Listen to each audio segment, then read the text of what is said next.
할렐루야. 그리고 삶의 자리에서 오늘도 하나님 예배하신 여러분들 축복합니다. 이 시간 박수치고 힘차게 하나님 찬양하며 나가겠습니다.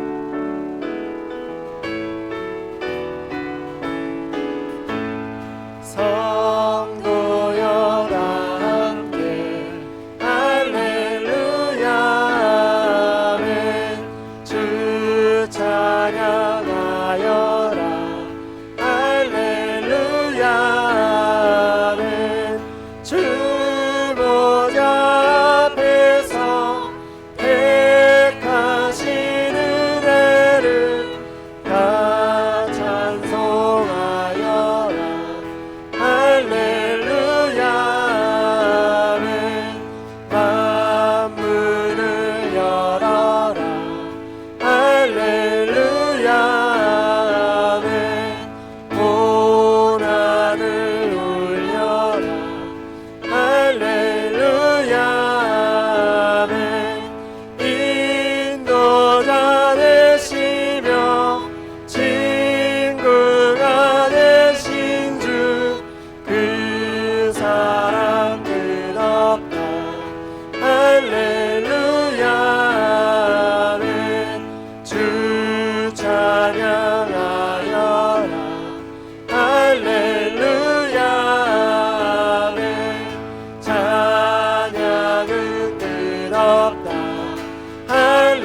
강릉샘물교회 여러분 안녕하세요. 예수 그리스도 이름으로 오늘 예배 나오신 여러분 모두를 진심으로 축복합니다. 우리가 3월달 내내 5주간 주일날 영상 예배를 드렸죠. 여러분에게 기쁜 소식을 하나 전해드리겠습니다. 4월 5일부터, 그러니까 다음 주일이 되겠죠. 4월 5일부터 주일 오전 예배를 드리도록 하겠습니다. 그러나 누구나 다 오시라고, 당연히 오시라고 초청하지는 않겠습니다.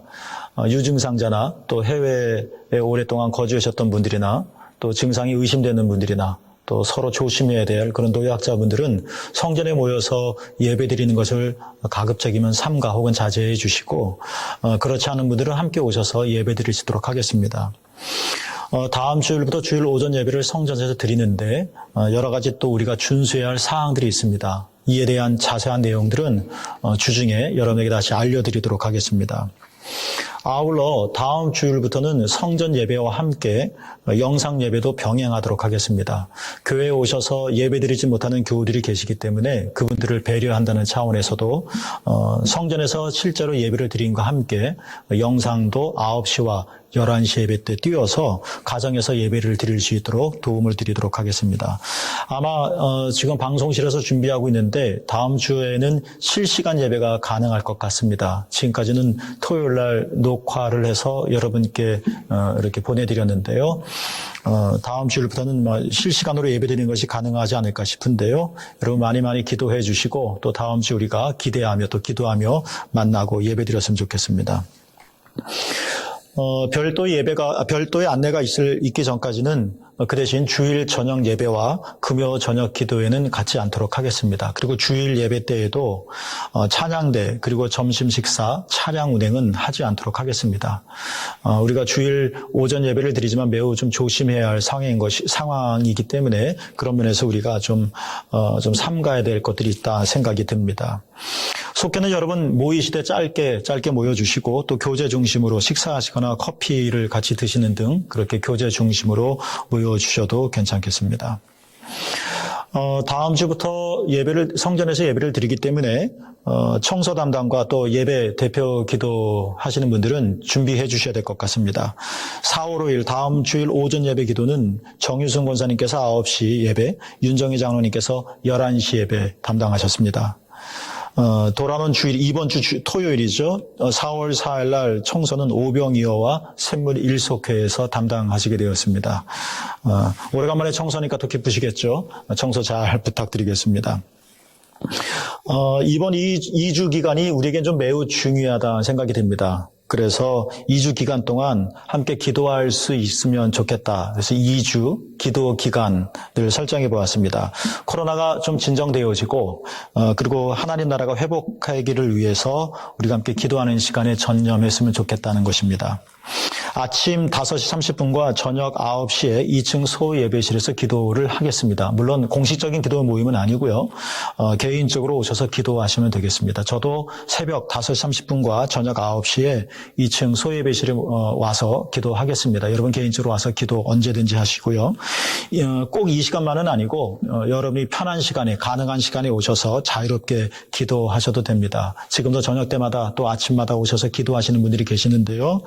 그것들을 조금 더 이렇게 공식화는 아니지만 조금 더 여러분에게 이제 공적으로 기도하겠다는 것입니다. 여러분 당연하게 오실 때는 마스크 착용하셔야 되고요. 또 손 소독제로 손을 닦고 이렇게 오시기를 바랍니다. 4월 6일부터는 월요일부터 금요일까지 고난주간 특별 새벽 기도를 하도록 하겠습니다. 물론 이때 고난주간 특별 새벽 기도에도 코로나 여파로 인해서 온라인과 오프라인을 병행해서 하도록 하겠습니다. 여러분에게 이미 공지가 되어졌는데 2주 기도 기간을 위해서 강릉샘물 기도 밴드를 만들었습니다. 한시적으로 2주 또는 3주 아니면 4주든지 한시적으로만 운영할 것이고요. 교회에 오시기가 어려운 분들을 우리가 생각해서 SNS를 통해서 기도 제목을 공유하고 또 같은 시간에 같은 마음으로 기도하고자 하는 것입니다. 성전에서 오셔서 기도하기 어려우신 분들은 그 SNS를 통해서 밴드에 가입하셔서 함께 기도했으면 좋겠고요. 제가 아침에는 아침 묵상을 올려드릴 거니까 아침에 여러분 아침 일어나시면 또 출근하시기 전에 간단하게 묵상 같이 하시고 기도하시고 또 저녁에는 9시 기도 합주에 내용을 올려드릴 테니까 또 저녁에 시간을 내셔서 또 함께 기도해 주시고 강릉샘물 기도 밴드에 여러분 가입해 주셔서 적극적으로 잘 활용해 주시기를 바랍니다. 그리고 이 2주 동안의 2주의 기도 기간 동안에 우리가 좀 헌금을 하려고 합니다. 그리고 이 드려진 헌금은 코로나로 어려움을 겪고 있는 교우들과 또 이웃들을 위해서 사용하려고 합니다. 자세한 내용들은 그 밴드를 통해서도 여러분에게 알려드릴 테니까 보시고 하나님께서 감동해 주시는 대로 여러분 조금씩 마음을 모아주면 지금 코로나로 인하여 어려움 당하는 자들에게 큰 위로와 힘이 되어질 것 같습니다. 선교와 교육을 위한 헌금 안내드립니다. 헌금하기 원하시는 분들은 그런 교우들을 위해서 계좌를 자막과 같이 안내해드립니다. 자세한 헌금과 관련된 자세한 내용들은 노정욱 권사님에게 문의하시면 될 것이고요. 이제 또 교회에서 저를 만나시면 저에게 또 이렇게 헌금을 드리시면 제가 기도해주고 또 재무부에 넘겨드리도록 하겠습니다. 이번 주 사랑의 꽃을 심어주셨습니다. 박인호 집사님, 정기화 권사님 가정에서 드리셨습니다. 친정아버지, 친정어머니 장례를 은혜로 인도해 주신 것을 주님께 감사드리면서 드리셨고요. 홍종표 성도님, 신영옥 권사님 가정에서도 주님의 그 크신 사랑 찬양합니다 하는 제목으로 사랑의 꽃을 드리셨습니다. 이 가정에서 드린 사랑의 꽃으로 선한 이웃 사역에 온전히 사용하도록 하겠습니다. 우리 옆에 계신 과 함께 서로 인사 나누겠습니다. 하나님은 살아계십니다. 하나님께서 잘하실 것입니다. 네, 감사드립니다. 오늘 하나님께서 우리에게 주시는 말씀을 봉독하겠습니다. 요한복음 9장 3절입니다. 예수께서 대답하시되 이 사람이나 그 부모의 죄로 인한 것이 아니라 그에게서 하나님이 하시는 일을 나타내고자 하심이라. 아멘. 하나님 은혜가 여러분과 함께 하시기를 예수님의 이름으로 간절히 축복합니다. 오늘 설교 제목이 하나님이 하시는 일인데요. 이 어둠 속에서도 코로나의 고통 속에서도 하나님께서는 어떤 일을 행하시는가, 그 하나님이 하시는 일을 통해서 우리는 하나님을 어떻게 이해할 수 있는가에 대해서 함께 은혜를 나누고자 합니다. 여러분, 우리는 하나님을 볼 수가 없습니다. 왜냐하면 하나님은 형상을 가지고 계신 분이 아니시기 때문에 그렇죠. 성경에 보면 하나님께서는 형상을 만들어 섬기지 말아라. 그것은 우상 숭배다라고 말씀을 하셨습니다. 이처럼 하나님을 볼 수도 없고 하나님 형상을 섬길 수도 없고, 그렇다면 여러분, 우리는 어떻게 하나님이 계시다는 것과 또 하나님이 하시는 일을 알 수 있는 것일까요? 이런 질문을 먼저 해봅니다.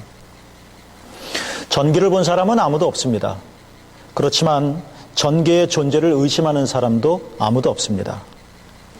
비록 우리는 전기를 볼 수는 없지만 전기가 만든 빛으로 방이 밝아지고 또 전기가 만든 열로 방 안이 따뜻해지고, 이렇게 전기가 하는 일을 통해서 우리는 전기의 존재를 알 수 있습니다. 똑같습니다. 우리는 하나님을 눈으로 볼 수는 없습니다. 우리는 하나님을 손으로 만질 수도 없습니다. 그렇지만 우리는 하나님께서 행하시는 선한 일들을 보고서 하나님의 존재를 알 수 있고 또 하나님이 어떤 분이신지 우리는 알기에 충분합니다. 오늘 본문 얘기입니다. 날 때부터 눈먼 사람이 있었습니다. 제자들이 그 사람을 두고 말했습니다. 도대체 이 사람이 이렇게 된 것은 누구의 죄 때문입니까? 자기의 죄 때문입니까? 아니면 부모님의 죄 때문입니까?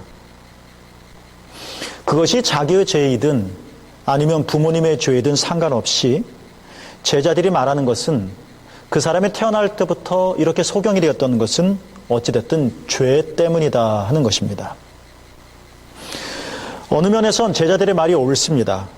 죄 때문에 병들기도 하고 죄 때문에 가난하기도 합니다.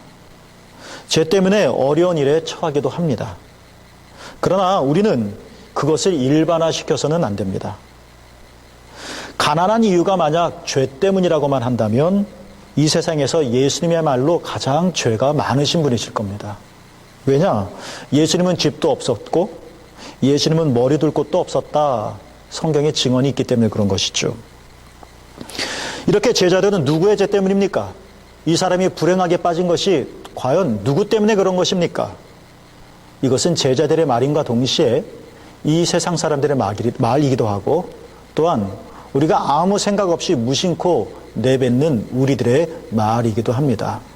여러분, 정말 이렇게 눈먼 사람, 날 때부터 눈먼 사람, 왜 그런 것일까요? 오늘 우리말로 바꾸면 이 시대에 이렇게 코로나 때문에 온 땅이 어려움을 겪게 된 것은 누구 때문인 것일까요? 누구 때문일 수도 있겠죠. 이 문제를 예수님께서는 과연 어떻게 보셨을까 생각해 봅니다. 예수님께서는 먼저 이렇게 말씀하셨습니다. 이 사람이 죄를 지은 것도 아니다. 그리고 이 사람의 부모가 죄를 지은 것도 아니다. 3절에서 이렇게 말씀하셨습니다. 예수님은 죄 때문이다라는 제자들의 판단들, 우리가 이렇게 어려운 문제에 처하게 된 것은 누군가의 죄 때문이다. 일반 세상 사람들의 판단들, 어쩌면 더러는 우리들의 그러한 판단들을 예수님은 거절하셨습니다. 3절에 보면 예수님께서 또 이렇게 말씀하셨습니다. 그에게서 하나님이 하시는 일을 나타내고자 하심이라. 우리는 이 말을 오해 없이 받아들여야 될 것입니다. 하나님께서 무언가를 하시기 위해서 이 사람을 태어날 때부터 맹인으로 만드셨다, 그런 뜻은 아닙니다. 누구의 죄와 상관없이 누구의 죄 때문이라고 하더라도 예수님의 이 말씀은 하나님은 그 사람을 그 상태로 두지 않으시고 그에게서 선한 일을 행하실 것이다. 이것이 바로 예수님의 하신 말씀의 참된 의미인 것입니다. 여러분, 코로나도 마찬가지입니다.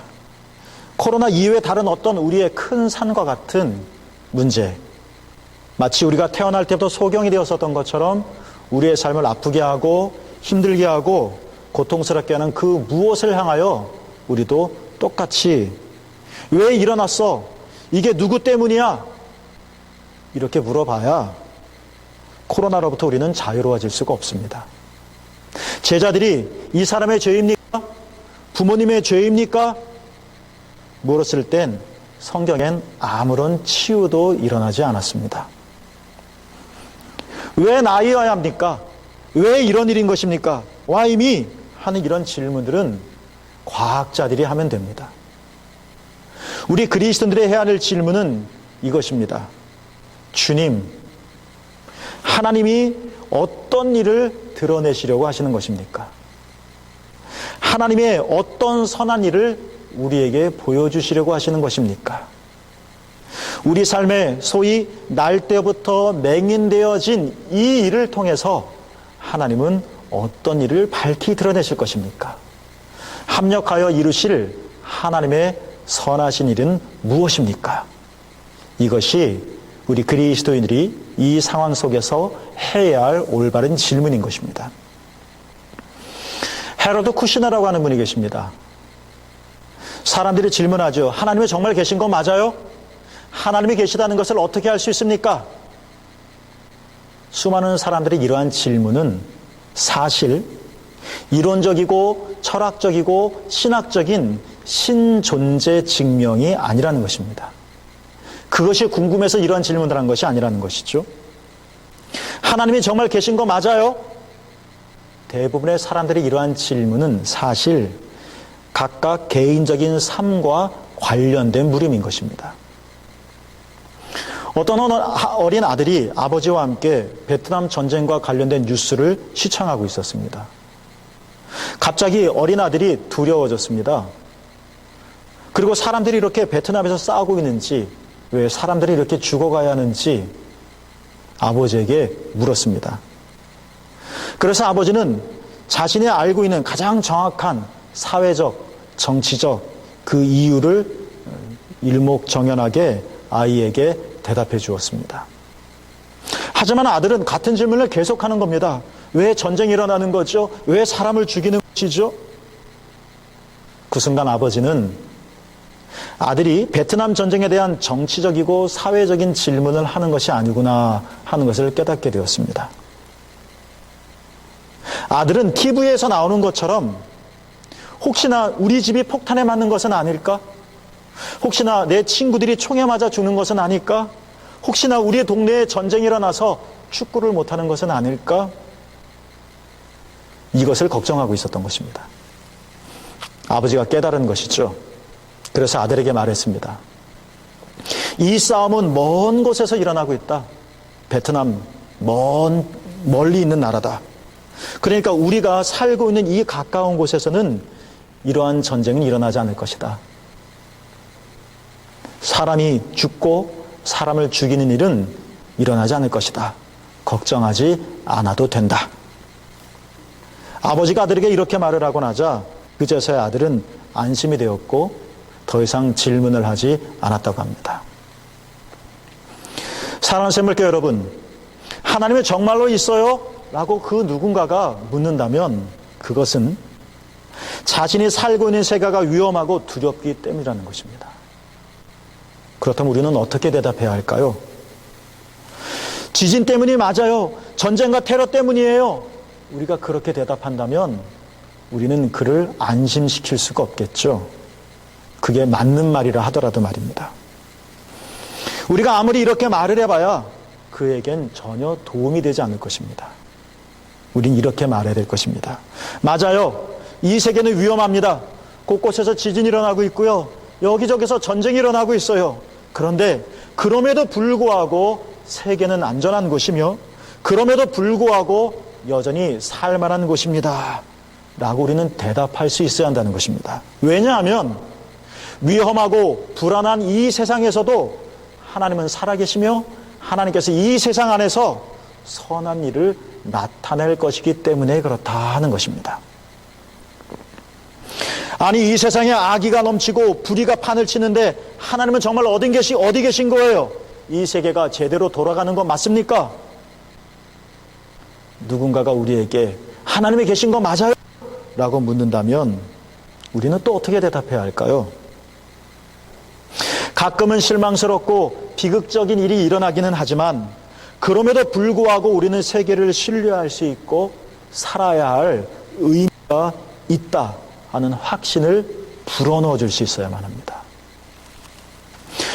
저는 눈먼 상태로 태어났어요. 제가 이렇게 계속 살 수밖에 없는 건가요? 제가 이렇게 태어날 때 하나님은 무엇을 하셨습니까? 누군가가 우리에게 물어볼 때 내가 이렇게 비극적으로 태어날 때 하나님께서 아무 일도 안 하신 것을 보면 하나님은 안 계신 거 맞지? 라고 누군가가 나에게 물어올 때 우리는 어떻게 대답해야 할까요? 괜찮습니다. 당신이 눈먼 상태로 태어났다고 해서 하나님의 당신을 미워하는 것도 아니고 하나님의 당신을 버린 것도 아니며 하나님의 당신에게 무관심한 것도 아닙니다. 걱정하지 마십시오. 눈먼 상태로 태어났지만 당신은 계속 이렇게 살아가지 않아도 됩니다. 하나님이 하나님의 선하고 위대한 일을 당신에게서 드러내실 것입니다. 믿음의 사람이란 바로 이것을 말할 수 있어야 한다는 것입니다. 여러분 물론 죄와 그 결과를 과소평가하자는 것이 아닙니다. 성경에 보면 죄 때문에 하나님의 심판이 임한 경우들은 굉장히 많이 있습니다. 노아 시대 때는 홍수가 일어났습니다. 이스라엘의 지독한 우상 숭배로 예루살렘 성전이 무너지기도 했습니다. 그러나 여러분 그것이 전부가 아니었어요. 하나님은 노아의 홍수 속에서 홍수가 지난 후에 이스라엘 사람들에게 무지개를 보여주셨습니다. 인류에게. 하나님의 진짜 마음은 홍수가 아니라 무지개였습니다. 무지개. 예레미야라고 하는 선지자를 통하여 바벨론 포로를 예언하시고 바벨론에게 이스라엘이 멸망할 것이다 말씀하셨지만 그 말씀하게 하신 하나님이 동일한 사람 예레미야를 통해서 또 어떤 말씀을 하셨습니까? 예레미야 29장 11절 이스라엘에게 미래와 희망이 있게 하려 하는 것이다. 하나님께서 주신 말씀입니다. 그러니까 하나님의 본심은 예루살렘 성전이 무너지는 것도 아니고 이스라엘 사람들의 바벨론 포로로 끌려가는 것도 아닙니다. 제자들의 말이 일면 맞기도 합니다. 너희의 죄 때문에 성전이 무너지고 너희의 죄 때문에 홍수가 일어났다. 그러나 그것은 하나님에 관한 전부는 아닙니다. 하나님의 전부는 무엇이냐? 그럼에도 불구하고 나는 너에게 미래를 열어줄 것이고, 그럼에도 불구하고 너희에게 희망을 줄 것이다. 이것이 하나님의 참된 예언인 것입니다. 맞다. 저 사람의 죄 때문에 태어날 때부터 소경일 수도 있고, 그것이 아비의 죄일 수도 있고 어미의 죄일 수도 있다. 누구의 죄이든 뭐 어떠냐? 나는 그에게 위대한 일을 행할 것이다. 그를 통하여 하나님의 영광이 나타날 것이다. 그러니까 여러분, 어둠 속에 있을 때부터 눈먼 상태로 태어난 것과 같은, 오늘 지금 우리가 겪고 있는 코로나와 같은 이런 참담한 속에서 우리는 우리 자신을 먼저 낮춰야 할 것이지만, 그러나 우리 자신을 겸손하게 하나님 앞에 낮추는과 동시에 우리는 희망을 기대하고 하나님께서 행하실 것을 바라보는 이 믿음의 눈을 갖는 것이 매우 필요한 것입니다. 이 어둠 속에서도 하나님께서 빛을 비춰주실 것이고, 참담한 길 없는 곳에서도 하나님께서 길을 열어가실 것이고, 제약이 창궐한 속에서도 하나님께서는 합력하여 선을 이루어 나가실 것입니다.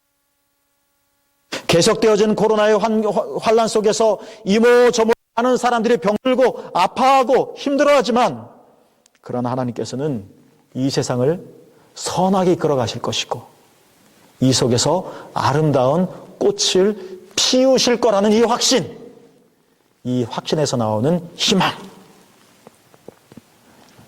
유대인 중에 랍비 휴고 그린이라고 하는 사람이 있습니다. 그는 어린 시절에 아버지와 함께 독일 나치 수용소, 죽음의 포로 수용소라고 하는 아이슈비츠 수용소에 갇힌 적이 있었습니다. 아버지를 포함한 유대인들이 정말 말도 못할 정도로 끔찍한 조건 속에서도 유대인의 가장 중요한 절기 중에 하나, 빛의 축제일이라고 하는 봉헌절, 히브리어로는 하누카라고 하는데, 또는 수전절, 성전을 깨끗이 해서 하나님께 바쳤다. 매우 중요하게 지키는 절기죠. 이 포로 수용소에서도 하루하루 숨쉬기 힘든 그런 상황 속에서도 이 봉헌절 하누카를 지키려고 했습니다. 며칠 동안 아버지는 철 조각들을 모았습니다. 그리고 그 철 조각들로 촛대를 만들었습니다. 메노라라고 말하죠. 그리고 제수복에서 실을 빼서 심지를 만들었습니다. 그리고 아버지는 기름 대신에 간수한테 버터를 얻어내는 데 성공했습니다. 수용소에서 그런 기념일을 지키는 것은 매우 엄격하게 금지되어져 있기 때문에 이런 봉헌제를 준비하는 유대인 포로자들, 큰 위험을 무릅쓴 목숨을 내건 그런 일이었습니다. 그런데도 하고 있습니다. 이를 가만히 지켜보던 이 어린 아들이, 아버지, 버터를 이렇게 태우지 말고 그걸 빵 조각에 발라 먹는 게 더 좋지 않겠습니까? 라고 물었습니다. 그러자 아버지가 이 어린 아들 휴고에게 이런 말을 했다고 합니다. 여러분도 한번 들어보십시오. 휴고야, 너하고 나는 사람이 음식 없이도 오래 살 수 있다는 걸 잘 알고 있다. 하지만 사람은 희망 없이는 단 하루도 살 수 없단다. 이 기름이 희망의 불꽃을 지필 거야. 어느 곳에서도 희망이 절대 꺼지지 않게 하거라. 포로 수용소에서 희망을 놓치지 않으려고 하는 이 아버지의 간절한, 어쩌면 아들보다 더 오랜 인생을 살아야 될, 캄캄한 인생을 살아야 될 그 어른 아들에게 희망의 불을 지펴준 것이죠. 여러분, 희망은 이렇게 중요한 것입니다. 희망은 우리가 매일매일 살아갈 수 있게 하는 힘을 줍니다. 만약 이 코로나가 끝나지 않을 거야, 좋아지지 않을 거야, 우리에게 희망이 없다면 우리는 코로나 때문에 병드는 것이 아니라 이미 마음이 상심해서 병이 들지도 모릅니다. 이 코로나가 언제 끝날지는 모르지만 언젠간 끝날 거야. 예전의 일상으로 우리는 돌아갈 수 있어. 이 희망이 있기 때문에 우리는 지금 참고 견디며 뚫고 나가는 것입니다. 믿음을 지킨다는 것은 단순히 믿습니다라는 것이 아니라 낙심하지 않고 희망을 갖는 것입니다. 포로 수용소에서도 하나님의 행하실 것을 기대하며 나가는 것이면 이게 믿음입니다.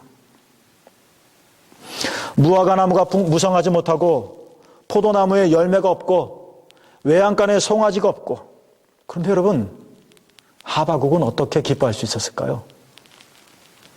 하바국 3장 18절, 나는 여호와로 말미암아 즐거워하며 나의 구원의 하나님으로 말미암아 기뻐하리로다.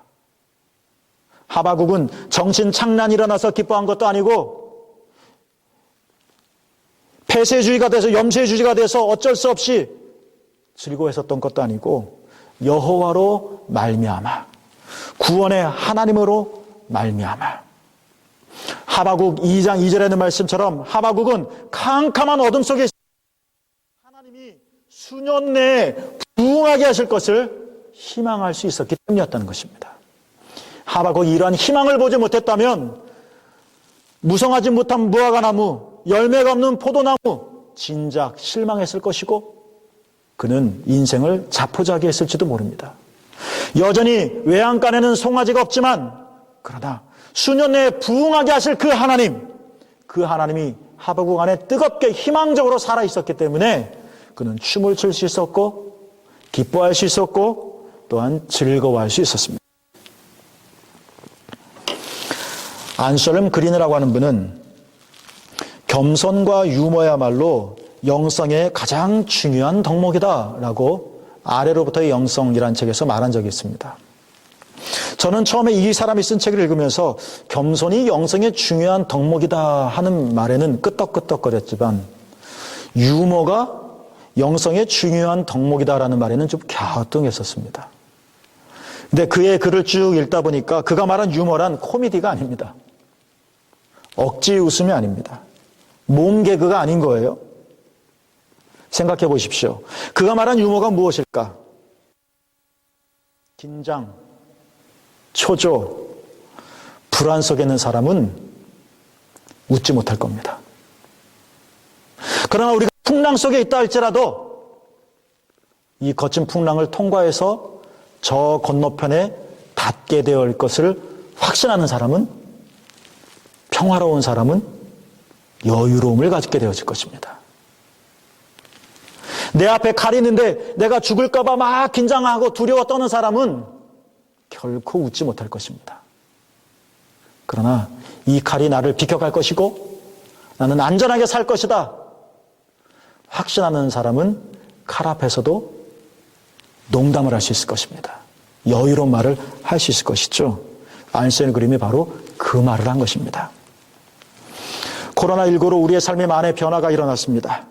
긴장스럽기도 하고 답답하기도 하고 낙심하기도 하며, 그런데 여러분, 이 코로나19로 인해서 이러한 어둠 속에서도 우리 웃으며 지낼 수 있었으면 좋겠습니다. 왜냐? 하나님은 살아계시고 하나님께서 선한 일을 행하실 것이기 때문에 그렇습니다. 비유지만 지금 내 삶이 마치 소경된 자와 같다 할지라도, 그래서 사람들은 누구의 죄 때문에 그래? 엄마 죄야? 내가 잘못했어? 누구 때문에 이런 거야? 라고 탓하며 그 원인을 밝혀내려고 할 때 우리 주님은 다 밀어내시며 우리에게 희망의 말씀을 해주셨습니다. 걱정하지 말아라. 너의 삶 속에서 하나님이 위대한 일을 행하실 것이다. 염려하지 말아라. 너에게서 하나님이 하실 일이 나타날 것이다. 최근에 쓴 한 어린아이의 일기라고 하죠. SNS를 통해서 이제 막 소문이 나서 아마 읽어본 분이 계실 텐데요. 이렇습니다. 어린아이가 쓴 일기입니다. 요즘 학교가 개학을 늦게 하니까 집에서 부모님하고 같이 있지 않습니까? 그 시간이 길어지지 않습니까? 그때 일기입니다. 방학이 길어지자 엄마들이 괴수로 변했다. 그 중에서 우리 엄마가 참 사납다. 그래서 나는 아주 두렵고 무섭다. 그래서 나는 아주 고통스러운 삶을 살고 있다. 그냥 웃으라고 하는 말입니다. 어느 분이 저한테 보내준 글입니다. 조그만 집에서 그 가족들이 자녀들과 같이 이렇게 부딪혀 살게 되니까 코로나 방학 생활 규칙을 만들었다고 하죠. 1. 주는 대로 먹는다. 2. TV 끄라고 하면 당장 끈다. 3. 사용한 물건 즉시 제자리에 놓는다. 4. 한 번 말하면 바로 움직인다. 5. 엄마에게 쓸데없는 말 걸지 않는다. 그 다음 말을 들어보세요. 위 사항을 어기면 피가 코로나 올 것이다. 웃는 분은 알아들으신 것이고요. 그렇죠? 여러분, 코로나는 언젠가 끝날 것입니다. 언제 끝날 거냐? 이것은 과학자들이 해결할 문제입니다. 우리 그리스도인들은, 신앙이 있는 사람들은, 하나님을 믿는 사람들은, 그리스도 예수 안에 거하는 사람은 이 상황에서도 하나님이 잘 하실 것임을 믿는 사람입니다. 하나님이 하실 일을 드러내실 것입니다. 하나님은 가만히 계시지 않습니다. 하나님은 지금도 일하십니다. 이 상황 속에 우리의 마음을 자꾸 낮춰야 할 것입니다. 교만해진 우리의 마음을 하나님 밑으로 내려놓아야 할 것입니다. 뿐만 아니라 우리는 고개를 들어 하늘의 하나님을 바라봐야 합니다. 하늘의 하나님을 바라본다는 것은 어둠 속에서도 하나님께서 완성하실 선하신 일을 희망하는 것이고 그 일을 기대하는 것입니다. 여러분, 우리는 지금 움츠러들었지만 우리는 이제 독수리가 날개치며 올라감 같을 것입니다. 그때가 올 것입니다.